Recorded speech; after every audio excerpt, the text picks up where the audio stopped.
Hindi ko para sa USM na siya. Ang daming fan.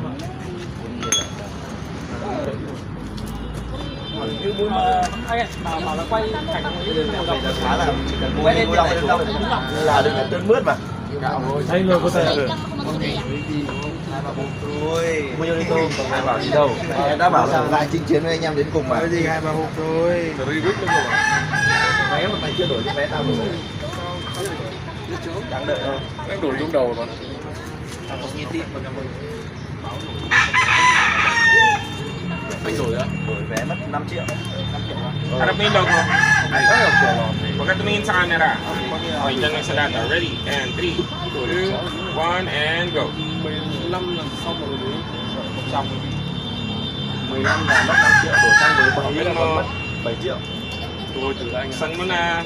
Ok. Tingin mo, buksan mo. Anh phải đổi ra. Vé của anh phải đổi. Vé hai mấy về rồi. Huwag kang titingin sa camera. Huwag kang titingin. 4, hai mấy rồi. Okay, takpan mo ulit. Okay. Kiss mo yung data. Quiz. Okay. And done.